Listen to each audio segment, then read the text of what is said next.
All right, welcome to episode 15 of the Wyld Farm Family Fun Show. Everything on this show is farm, food, family, and most importantly, fun. If you're just going to join us for the first time tonight, you'll know that we bring on some amazing guests from many walks of life. We dig into their story, ask some great questions, and then we kick it over to Nick for some fun in the kitchen. He shares his amazingness and his recipes, and then we also, enjoy a lot of laughter and stuff on the show. So. Again, I am Troy, founder of Farm Brigge, and what we do is we help out the local farming communities, farm workers, farmers markets, and local consumers. And that's kind of what brought Nick and I together. He does a lot in the food space as well, but I'll let him share that. Nick, how are you doing tonight? I'm doing great, Troy. How are you, brother? Awesome, man, as always. First off, before I dive in, I have to comment about your Goose and Maverick recreation with your youngest son, which was Great Balls of Fire. Is that correct?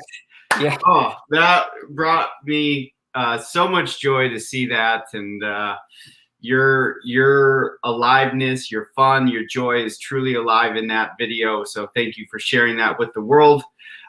Yes, we are back, episode 15, and we have another amazing guest to share with you all. And before we just dive in, I just, I know that I've mentioned this on the show a couple times, and this is by no means a way to distract from our guest, but I just want to share that I have on Saturday, I will be celebrating 10 years of sobriety, which just seems like feels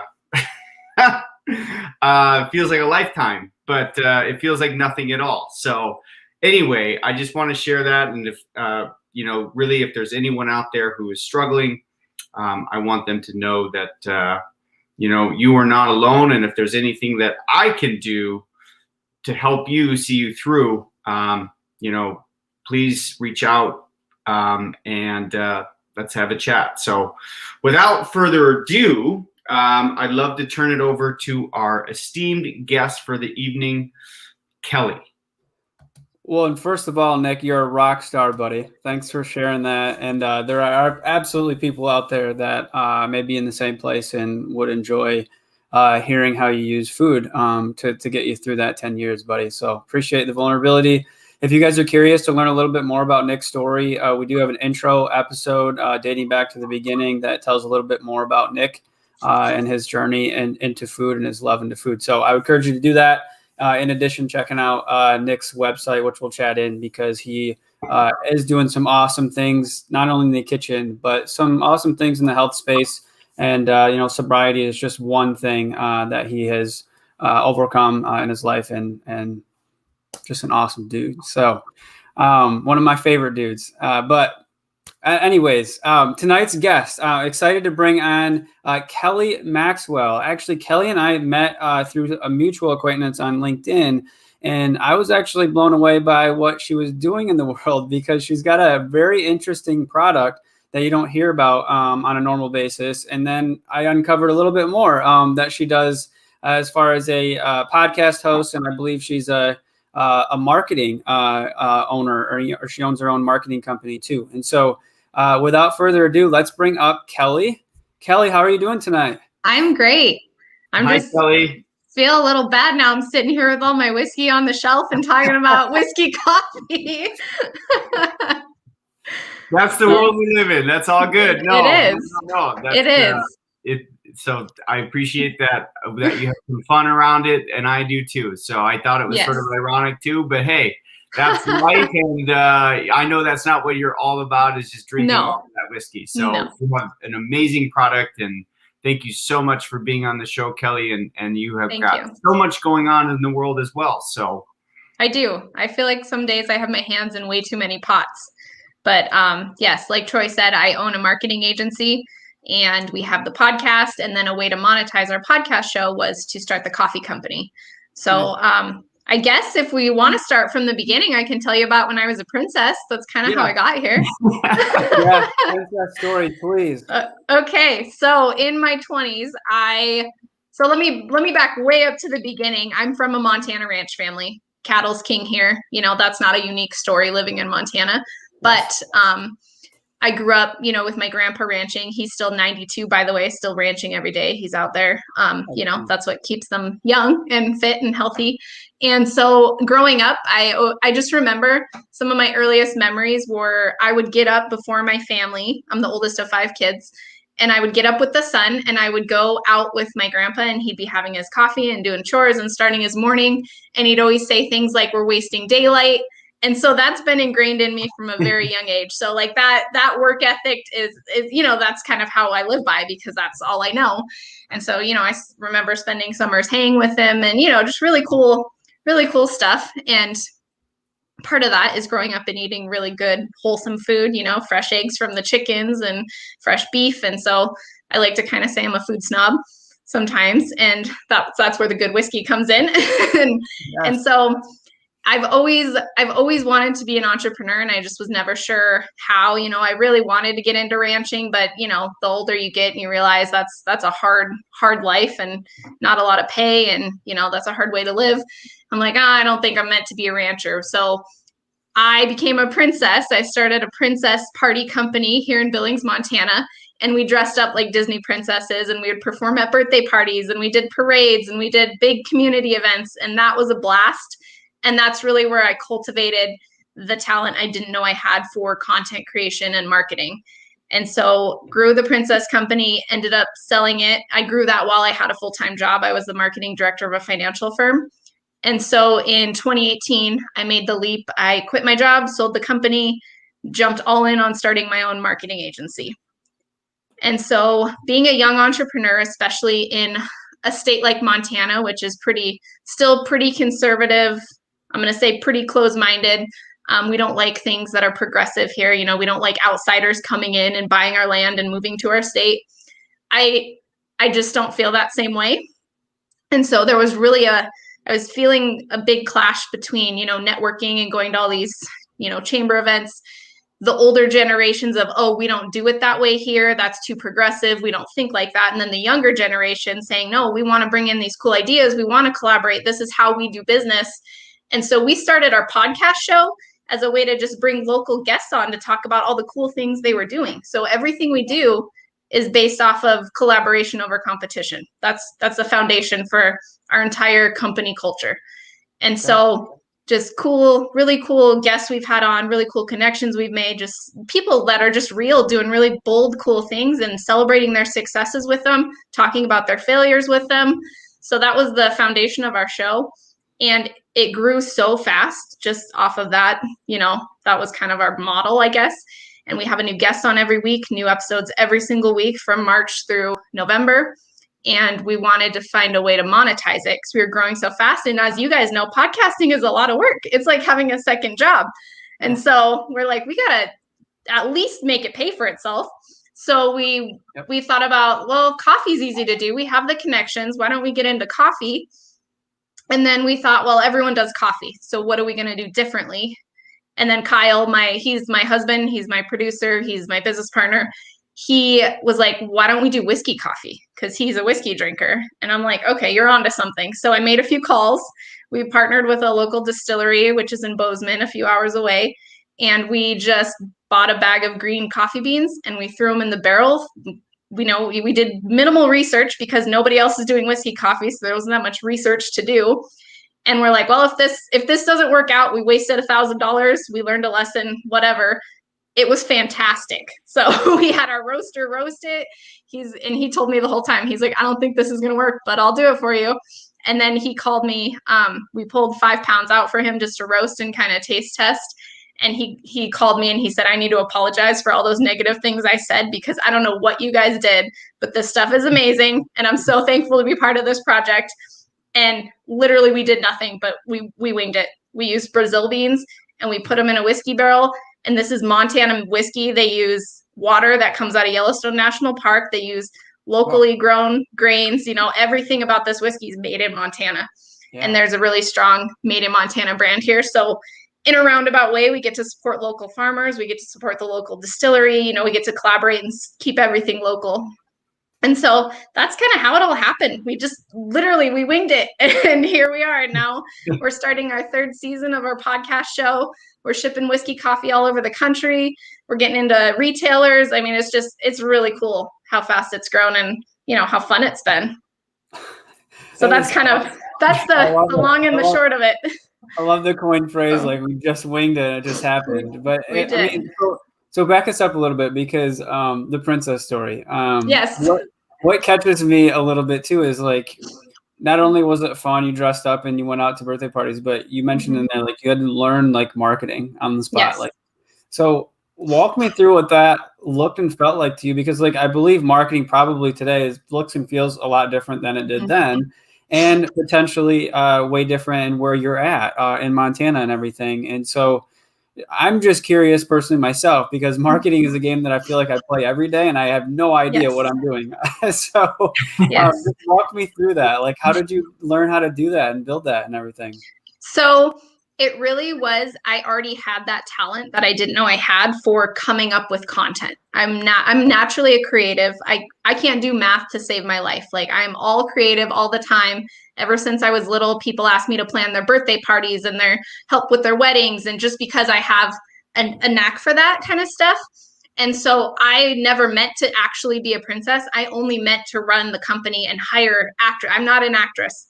I wanted to hire good actresses to do what they're good at. And then I wanted to do what I'm good at, which is, run the business and learn the marketing. And so I just started creating fun. I mean, princesses, that's a fun topic to create content around. I mean, you really can't go wrong with coming up with cute captions and posting cute pictures and videos. And so I would just create all this content, and I started the Facebook page, and it started to grow. And that was way back, that was 5-6 years ago, before Facebook's algorithms changed a bunch, where if you just put out good content, you already were leagues ahead of other businesses.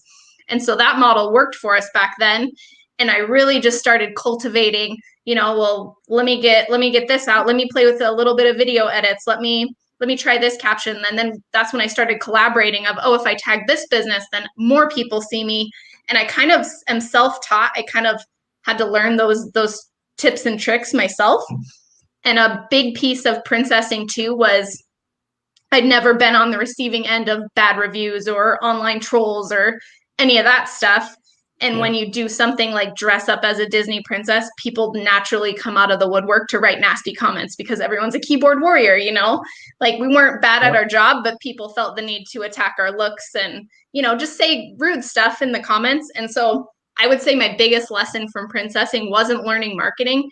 It was learning about myself and why I was insecure and how my worth isn't attached to my business. And so that was a huge, huge learning thing for me. In my 20s. And now that I'm 31, I mean, I like to joke that I turned 30 and my give a crap meter broke. But I mean, this Campfire brand, like our podcast is Campfire Hour, our coffee is Campfire Blend Coffee.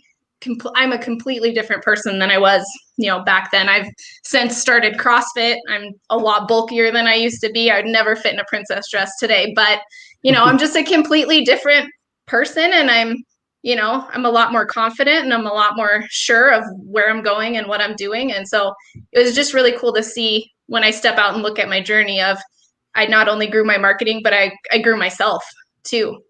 And that's really cool. I mean, what I heard in there too is you became a CEO in your 20s. Like, you learned to be a CEO essentially. And so how I started Ember Marketing Group is my marketing agency. And honestly, that came off of me networking to grow the Princess Company and other business owners saying, you are amazing at putting your stuff out on Facebook. Can you help me? And I started freelancing. And my job was in, finances and insurance, and that's lame and boring. And that wasn't fulfilling me creatively. And so I had to make that hard decision to quit my job and go full time into something that I love. But I do what I love every single day, create content all day, every day. That's incredible. And so awesome. You mentioned guests, are all guests from the Montana area then, or is it just it spreads across the world? They were that first season, but then so we just wanted guests live in the studio. It was kind of, we want to feel like you're sitting around a campfire with your friends, right? We're sharing a drink, we're having a real life conversation. It's not scripted. We just want to hear, share the cool things you're doing with us. Share your failures, your struggles. Let's celebrate what you're doing. And COVID, we couldn't meet, and we got put in lockdown last March. And so we didn't want to stop the show. We didn't want to suspend the show. So we just shifted to doing Zoom, and we got people from all over the country. We got people from around the world. So that was really cool to open that door for us too, of we can make this bigger than Montana. We can, get anyone, anywhere on. And so now we do a mix of both. If they're around here, or if they're traveling through here, hey, come on the show, come in the studio, or we'll just catch you on the internet. Yeah. So, can you share like one story? You mentioned like successes and failures, and we could even go back to just Montana.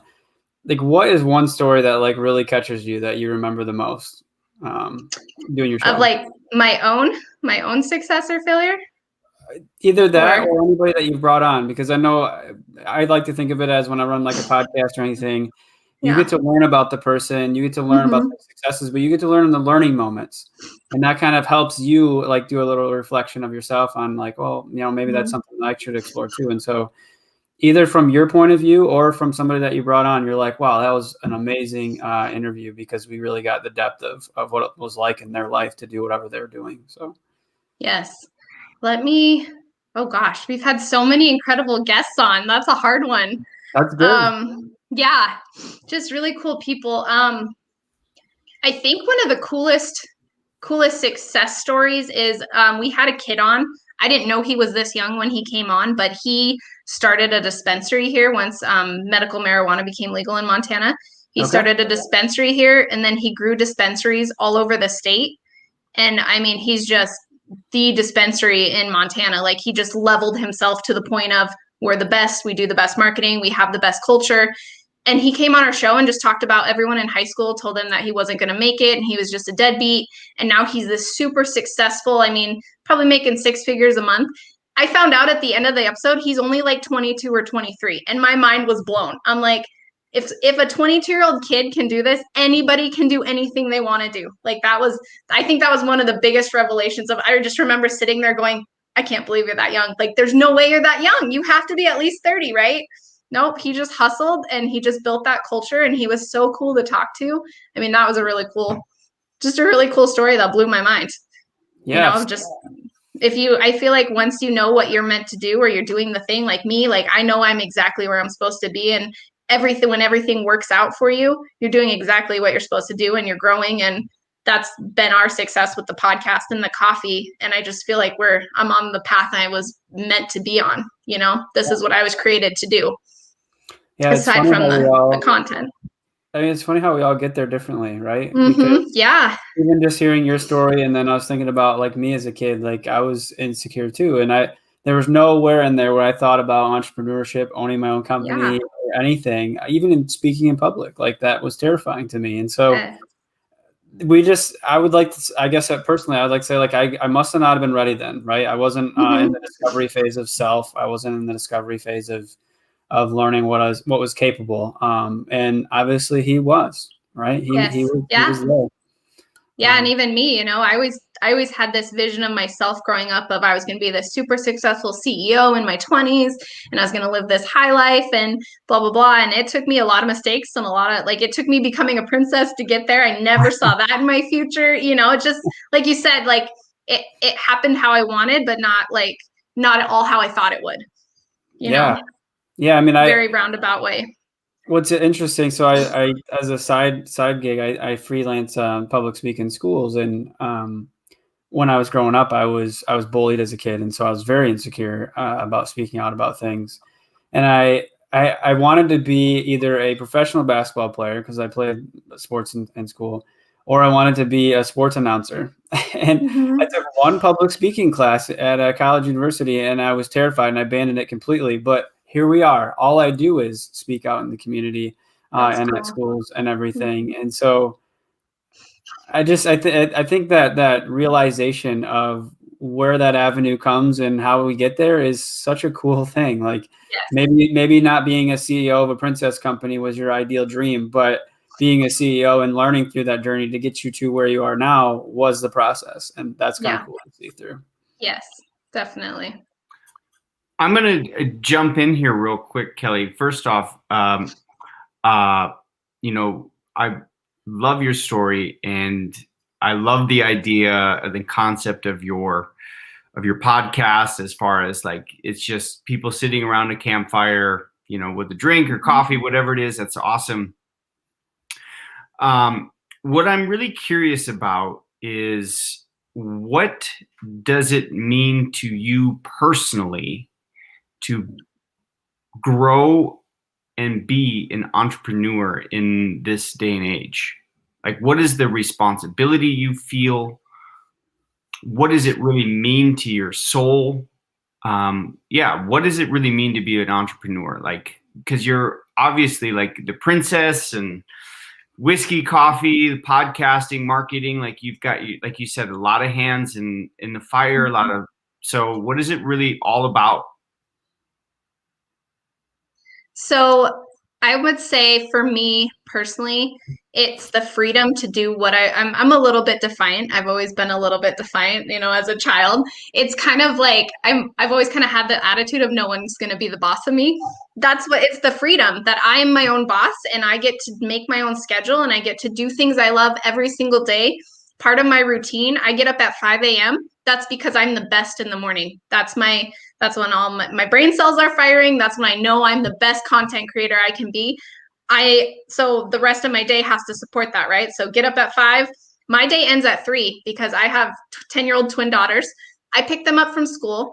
They weightlift, I CrossFit. We go to the gym together. That's a whole family thing. We take the dogs for a walk. Then we make dinner together, and then we go to bed by 8:30. Like that routine is sacred to me, and that's important to me. And I'm not going to sacrifice, anything for that quality time with my family. So all my business stuff has to happen, 5 a.m. to 3. And so I build my day that way, and I set my boundaries, and I have the freedom to do that, right? I'm not at the mercy of a boss or a project deadline or nothing that I don't create myself. And so really, I think that's kind of the definition of being an entrepreneur, right? You want that freedom to do the things you want to do. For me, that's the time to spend with my family and doing the things I love, because we love to cook together. We love to be outside together. We love to go to the gym together. So that's kind of my lifestyle that now I've created. And I'm very thankful for the ability that I get to do that, and work with the clients and have the freedom. They don't care that my day ends at 3. They respect my time. And that's really cool.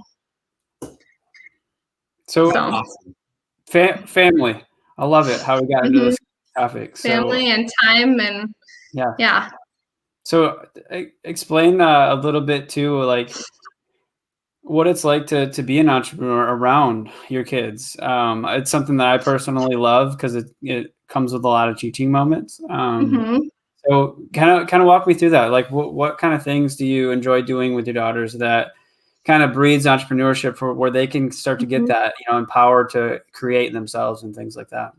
So when I was a princess, they were little. They were like 5, 6, 7. So I kind of ruined the whole Disney magic for them, because they saw the behind the scenes. They saw me styling wigs, and they saw me like packing party kits and getting dresses ready. So they knew that this was all fake, right? So that I kind of ruined them on that. But now that they're older, and now that they're understanding more of like the world and social media and all that kind of stuff, they're very curious. And when I have business issues, and so part of our culture at home too is extreme accountability, right? There's no shame. There's open communication. We all go to the gym together. We all do hard things together, and we celebrate that. We celebrate them hitting a new PR or hitting a new lift, or they're Olympic weightlifters and they compete. And so doing hard things together is things that we like to do. We go on hard hikes, and so we have hard conversations. So sometimes I'll be stumped, or I'll have an issue, or I'll be frustrated, like any business owner, about whatever issue, like, oh my God, we haven't sold a bag of coffee in a week. Like, what are we going to do? And I'll just bring that stuff up at dinner and say, hey, what do you guys think about this? I need a different perspective. I need to pull myself out of this funk. And so I think having those adult conversations and allowing them the space to get creative and think is really important. I mean, I'm raising little girls that are as defiant as me, which is a challenge, but giving them those tools now to cultivate, instead of being a brat, here's how you can cultivate that and do something cool with it, and One of my kids now is asking me to teach her video editing. I create a lot of videos for us and for my clients. And so she's always, Mom, can I help you edit videos? Mom, can you teach me? I want to edit videos, because she sees how much I love it and how much fun I have. Like, filming with clients is my favorite thing to do. That's my best part of my business. I get to hang out with them. I learn about them. I capture them on video. I make them look really awesome. And so she sees that and she wants to be part of it. And that's just so cool to me.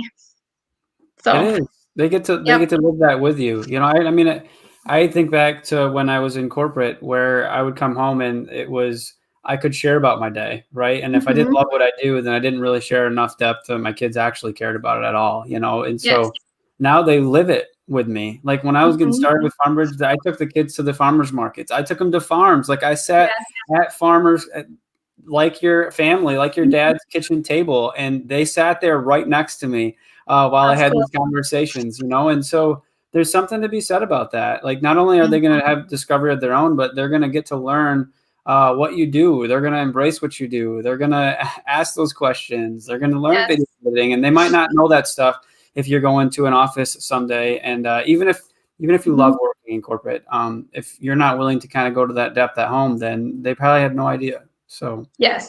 And I will say this too about my own upbringing, you know, strict ranch family, like, children are seen and not heard. Children are not involved in adult issues. You do what you're told, you get your chores done, whatever. Where I feel like that I was under-equipped to be an adult. I didn't know this is how the real world works. You know, no one had that open communication with me. And so I really want to be a different parent than I had. And I really want to have that, like, if you have real life adult questions, let's talk. Like, I want this to be a place where you can always come to home base and ask questions and work through stuff, and not me tell you, oh, we don't talk about that, or, oh, that's not, nope, that's taboo. Like, there is no taboo. If you have questions, we'll Google answers if I don't have them, you know? So just having that open communication, I think, is really important, because, like, when I was a teenager, I went and found out answers for myself on the internet or from friends. And that's probably not the information my parents would have wanted me to find out, you know? So I'd much rather they find out, you know, from me, and have that, you know, be able to come to me with anything kind of thing. Yeah. I mean, so I have 3 boys and now a daughter, which is incredible. But every night, like, we end with question time. Like, I just say, all right, guys, fire away any questions that are on your mind today. Let's go at it. And so obviously there's most of them that I have no idea. And of course we have to leverage Google because Google is my best friend. But I'm learning something too, you know. It's like, he's like, where was the first cucumber ever grown? I'm like, that's cool. That's a cool question. Google does. So then Google tells you, and it's like, you know, someplace in Denmark or something, you know, and then you're all of a sudden you've learned something. So it's a lot of fun. So that's awesome. And kids have such a different perspective. It's so cool too. It is. You know? Yeah, you never know where they're going to come from. And especially the creative side, like your daughter that's into the video and stuff, I'm sure she says things that just kind of blow you away, where you're like, that's interesting. So or I know she hears, like, my husband Kyle, obviously we're in business together, that spills over into personal life. We talk about business, we bounce ideas off each other, and then they hear that, and then, like, 2 days later we'll be driving to school, and she'll, like, you know, I think you should do this about this, and I'm like, I didn't even know you were listening, you know. Just they're listening, and they're learning, and they're retaining, and they're thinking and trying to help, and that's really cool too, just when those things happen. Yes, it is. Yeah, I know you're getting into the space of, like, creativity with your kids. There's a exercise I love taking our oldest through, which is like, it's called proliferating options, which is you give a storyline and then you make him come up with an obvious solution, which is what we mostly in nature come up with, right, when we're trying to solve something. And then you say, all right, come up with 3 random alternative solutions, and he has to write them out. And that's cool. It's baffling, because it's like, yeah, I guess that could be true, right? But I would not think of it like that, because we always just naturally go to the first thing. And so it's a good way to not only help me, but to build in that mindset. That's really cool. I love that. Well, sweet. So I've chatted in your link so people can come find where your podcast links at, your products. I know we talked about the coffee whiskey, but do you want to share a little bit about the other products that you have available on your site too?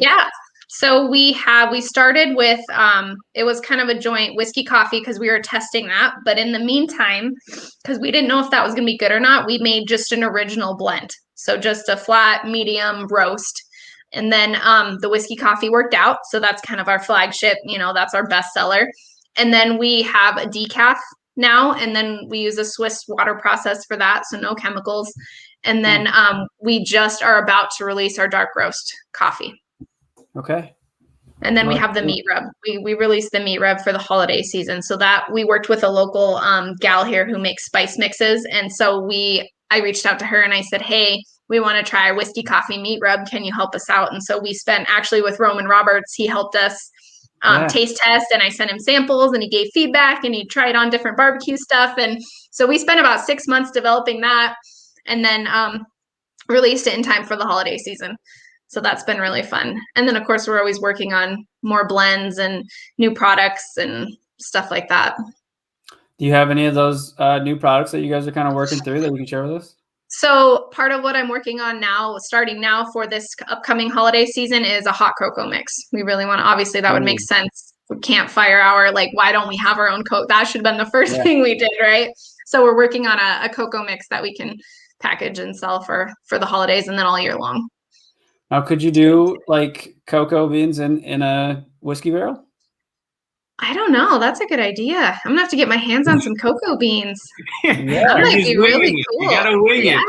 That's when the greatest things happen, when you wing it. So here's an idea I have, and I don't know enough about actually growing the coffee because we're in Montana. It's cold, it's dry, right? Yeah. We have a very short growing season. I'm curious if you can grow coffee beans hydroponically. Like, can you grow coffee plants like that? I kind of want to try like growing some coffee beans here in Montana and seeing how they turn out.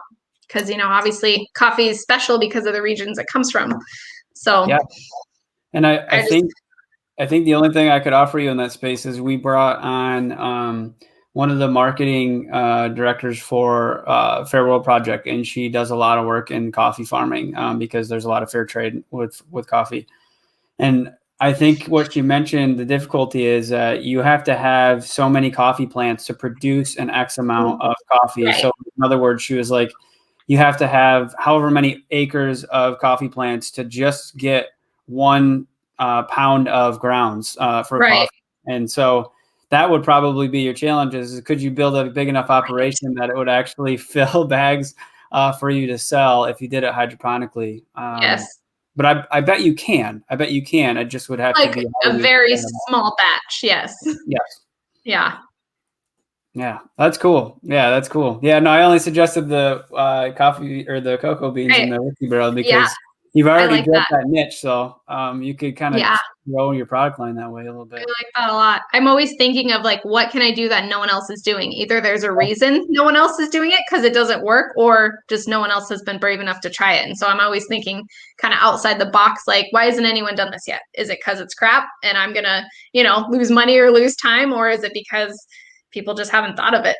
But you just thought of something brilliant. So now I need to get my hands on raw cocoa beans.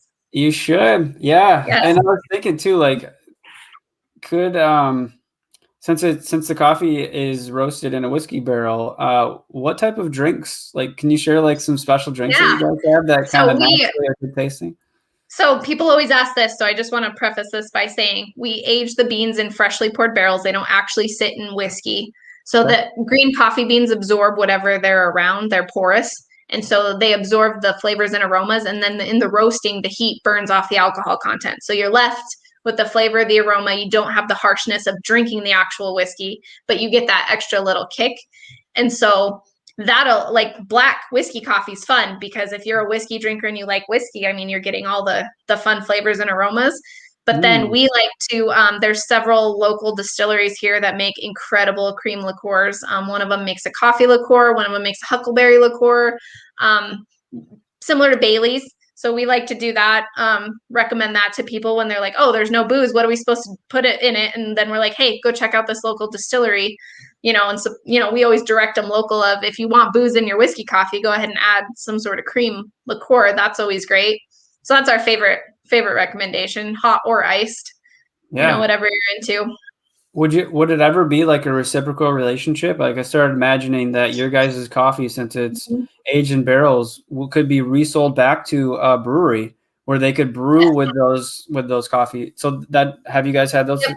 We've actually sat down with a brewer, and then that all got killed. Those conversations stopped because of COVID, so we need to pick them back up. But last winter we were meeting with a local brewery, and we actually sat down, brought whiskey coffee. He cold brewed it with a stout. It was delicious, and so we were working on a collaboration, and then COVID shut everyone down. So just a matter of, everyone's starting to open back up, and people are scared to spend money and try new things because we don't know what the future holds. But yeah, any way we can collaborate, we love collaborating. So all that stuff is fun.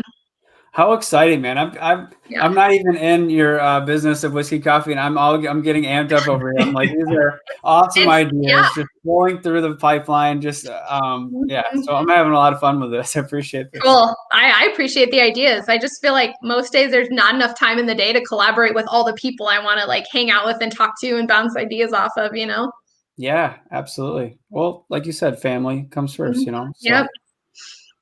Good. Well, Nick, did you have any questions? No, so I guess I'm just curious, Kelly. I'm like a cold brew connoisseur, and do you sell whole beans that one can like grind up for the cold brew setting? Yep. So we sell 12-ounce bags, either whole bean or ground. And actually the whiskey flavor gets stronger the colder the coffee gets, we learned. So it smells good when you're brewing it. It's hot. You can taste it. And then as you're drinking and your coffee cools down, you're like, whoa, this really tastes like whiskey. And then if you cold brew it, then it's like someone added whiskey to your coffee, like dumped whiskey in your coffee. So people, depending on how you like your coffee, people have enjoyed that. People have made, cold foam with cream liqueur and sent us pictures and talked about how good that was. I mean, people just do cool things with it once they have it. People have used it as espresso. So yeah, you can do whatever you want with it. Wow. Very cool. That's fun. I may have to give that a shot. Yeah. I literally mean a shot. I really mean a shot. Just but a little give it a try. Give it the old So I love cold brew coffee and it sounds really, really unique and fascinating. And, I know for myself, like a lot of times, like my creations in the kitchen are a result of me just winging things. It's like, what do I have available to me and what can I do? And then all of a sudden it's like an accidental masterpiece. So let me tell you a secret, Nick. I can't follow a recipe to save my life. I cannot bake. I can't. No, and that's how I cook is I'm at my best when I'm like, oh crap, what do we have left in the fridge? Okay, I'm gonna whip this up, I'm gonna make it work. And I love Food Network growing up, so like I feel like I have enough knowledge to back that up. But I mean, I love just winging it and coming up with stuff and trying like, oh, I remember seeing this. Let me try to make, a caper lemon sauce for my fish. I don't know, whatever I can come up with what I have in the kitchen. So that's fun too. Trial and error. 100%. Once you kind of have those foundations, right? Like, what is the foundation of taste? Like, what am I really exploring? Yes. Right. So if you make I can make a lemon caper sauce and like, I don't need to follow the recipe. I'm just going to follow like what my tongue and my nose and, like just what my eyes see and just really, so I really admire that. And yes, I like to throw recipes out the window, but I also know that a lot of people, really lean on recipes to really kind of help guide them. And so that's okay too. So we all have our way to go about. But that's really cool. And part of my problem is I'll like see a recipe on Pinterest and then I'll catch myself going, yeah, no, that can be better if I add this, or I can change that and make it better. And I'm like, you don't know me recipe. Don't tell me what to do, So That's the defiant. It is the defiant. Like I'm so defiant, I can't even follow a recipe. I'm ashamed that I wrote a recipe for this. We need it. That's why I'm ashamed. I'm going to use it as a guide, and then I'm going to just kind of wing it because that's my style. But I do want to know what you made with the whiskey coffee. Yes. Yeah.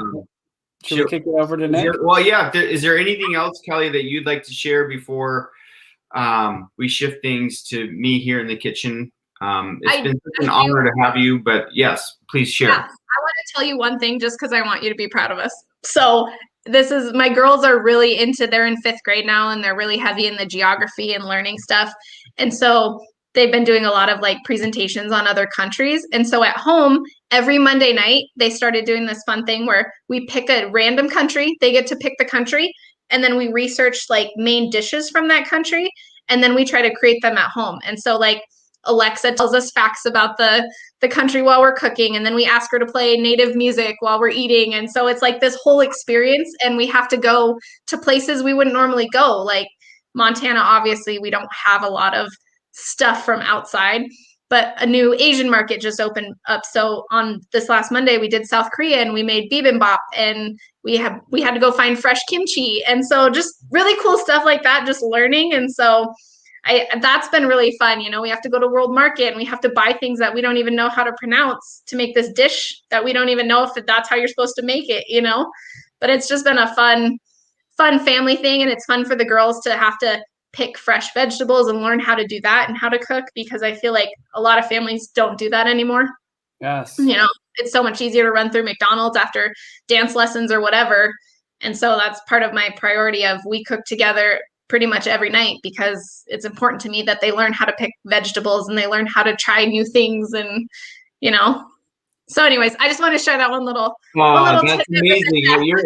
I love that. And you're speaking to my heart, and that you go and explore different cuisines and get your family involved. Like that's really at the heart of what I try to do, is just inspire people, inspire others to cook, be with their families, because food is not just the greatest, in my opinion, the greatest access point to deeper conversation, but as you're a testament, like deeper and more fulfilling relationships. And you're teaching and educating and setting them up to be resilient and not dependent on other people. Yes. Which is amazing. Yeah. It's incredible. And we are proud of you. I love everything about it. Yeah, very proud of you. It's in the kitchen is always an awesome thing. So even making messes, right? Just let it happen. It's going to be awesome. So thank you for sharing that. And I want to let you know too, we just got some of your stuff, so I'm super excited to try it. My wife was like, I got some coffee and some rub. So super excited about that. But yes, so thank you so much, Kelli. We always invite our guests to stick around, so we'd love you to stick around, enjoy the recipe build here with Nick, and then feel free to jump in with questions you have for him too. This is all fun. But most importantly, I've chatted in how you can contact Kelli in the comment box here. Please check out our website, their podcast, if you're curious about that, and all their products. I believe that they can follow you on Instagram and Facebook and LinkedIn and Twitter too, and I'll provide those handles on the podcast here as well. But thank you so much for coming on and sharing your story with us. I can't wait to see what you make. Me too. No, I know what we're doing.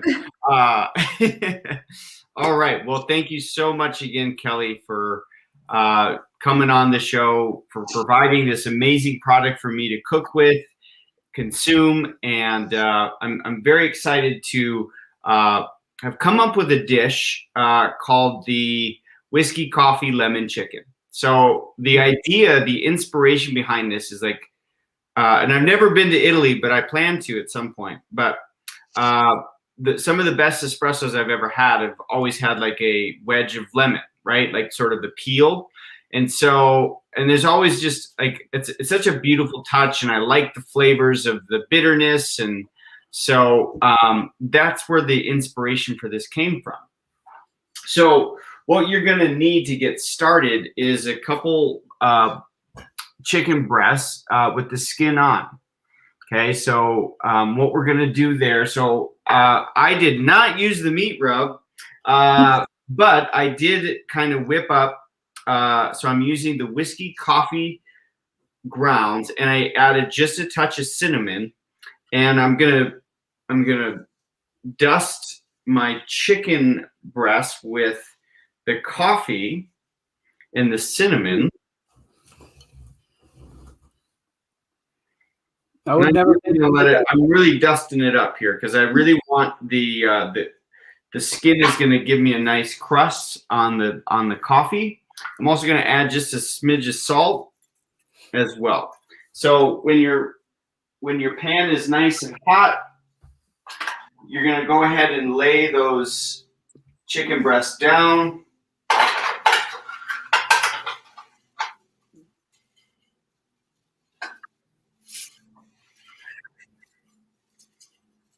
Do you put anything in the pan? Any oil or anything, or just oh yeah, put there them was in? oil in there. Yes. Okay. I put some olive oil down there. I just did it beforehand. But yes, that's a good point. So yes. I'm totally following this recipe, so I needed to know.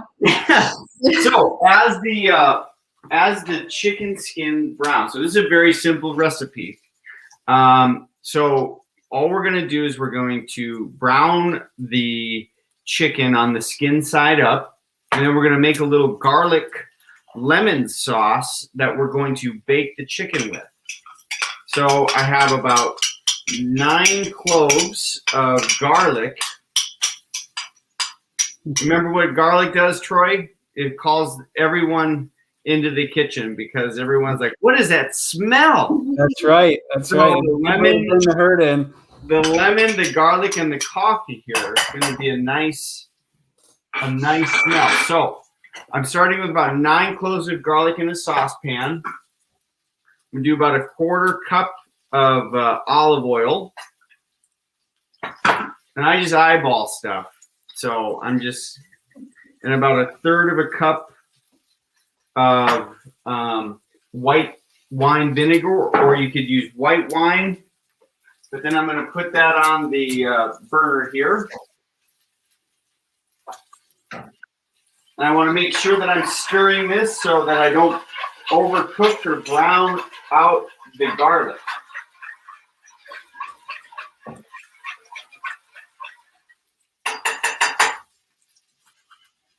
And as that cooks, the other things that we're going to want to do, which I've already gone ahead and done, you need a zest of 2 lemons, which I have here. And there's nothing like taking some time to get about 2 teaspoons of thyme. So thyme always takes time, I like to say. So. And then you'll also want to slice up some lemon wedges, or slices. I know we can't see that very good. And then what's going to happen, I also toasted up some hazelnuts. So we're really kind of going to hit a lot of the notes with this dish, some very traditional coffee tastes.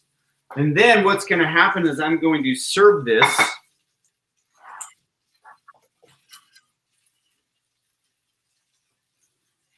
I'm also going to, I'm going to pause there. I'm going to take about a couple tablespoons of lemon juice and add that. Add my lemon zest, my thyme, and that's going to be my sauce. So then what's going to happen is I'm going to check my chicken. Check to see it's brown. Not quite, but close.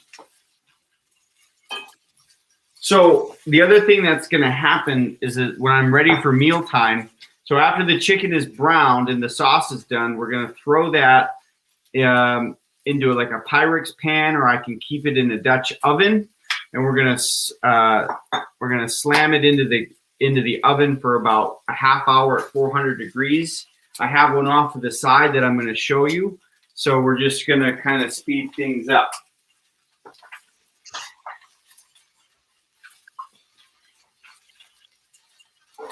All right. So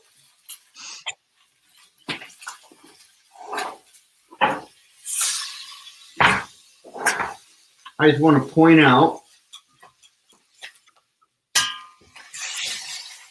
so we got a nice sear on the chicken here. So I'm going to want to keep that. what I'm going to do is I'm going to keep this in the Dutch oven. And then from here, I'm going to pour my sauce over the top. And then I'm going to throw her in the oven.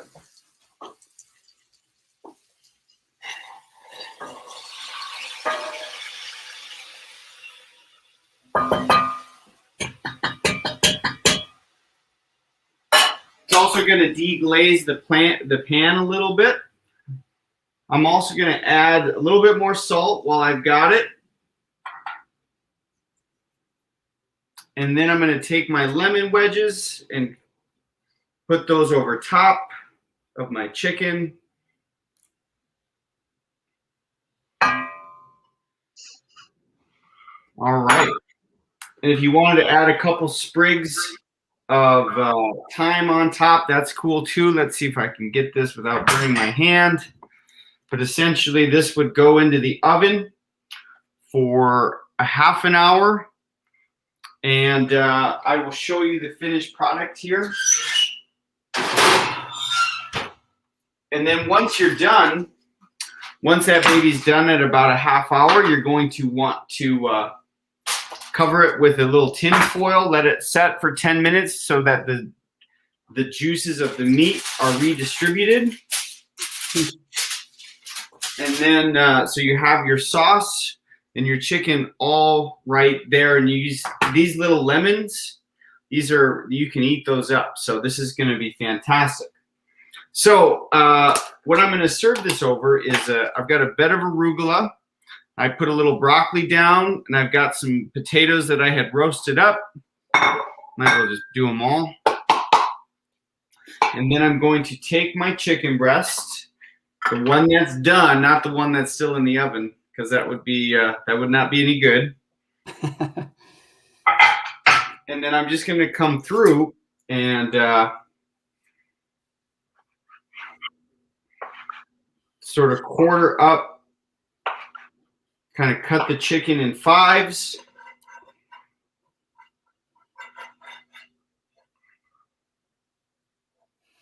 I'll put that over top. Whoop! She fell on me. Now, Nick, can you explain your cutting process there for anybody that is new to, well, me particularly, and teaching my kids, right? But I noticed you're going a certain way with a knife there when you're cutting the chicken. So is there a particular reason you do that? Well, so I guess the thing that I want to cut against the grain. I don't want to cut like this way with the chicken breast. I always like to cut against the grain because then the juices really sort of help stay in the chicken. And then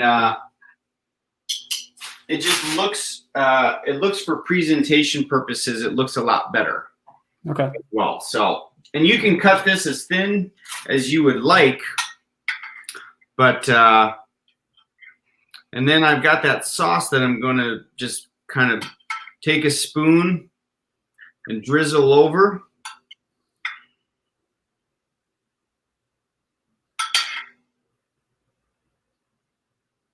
And voila, we have our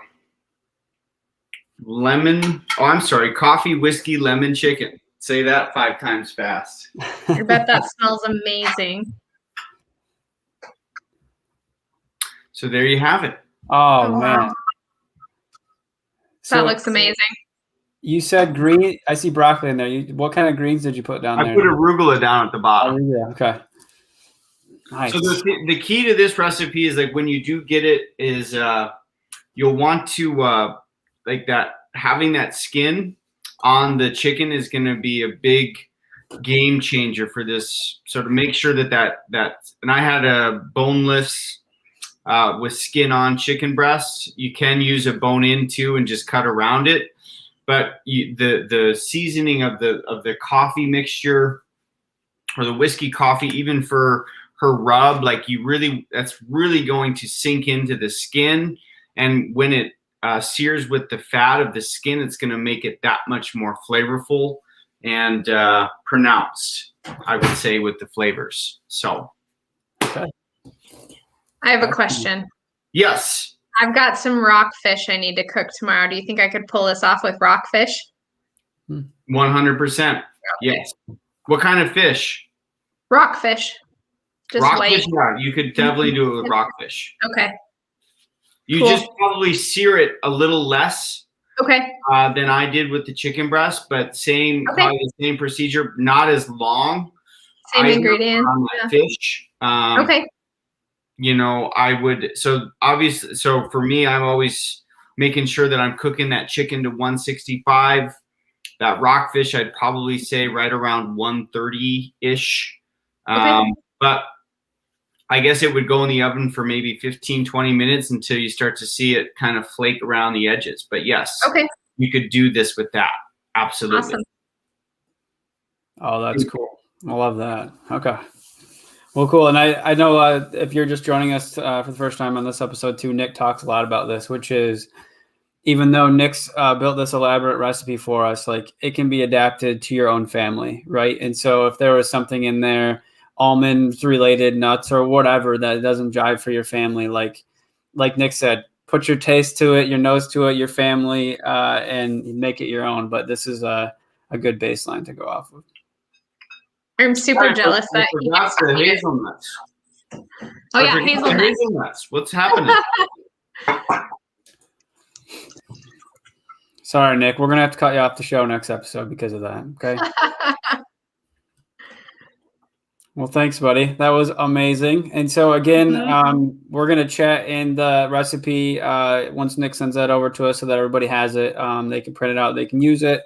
They can don't use it, and they can go with whatever they want to. Go with rockfish. They can put rockfish in there. But anyways, thank you, Nick. That was awesome as always, buddy. You're welcome, and thank you, Kelly, again for the beautiful whiskey coffee and the rub. You have an amazing product. I did this recipe the other day because I didn't want to come in winging it, but I probably could have done that too. But I love what you've got, and many successes. By the way, I love CrossFit too, by the way. So perfect. Yeah. Thank you. Big time fan. So that's awesome. You have your family going there. So thank you. Thanks for having me, you guys. Of course. I was actually waiting for you guys to have that CrossFit conversation. I thought that would come up because as soon as Kelly mentioned that, I knew Nick was thinking, oh, yes. Right? Like, he's a big CrossFit. I think CrossFit really fits the entrepreneur mindset. And I found what I was looking for at the CrossFit gym. That's a huge part of it too. Yeah. So. Yeah, challenge all the way. Add it onto the plate of already hecticness with family and business, right? Why not? Yeah, so. And then having the community that supports that. We do hard things together and we celebrate that, which I absolutely love. 100%.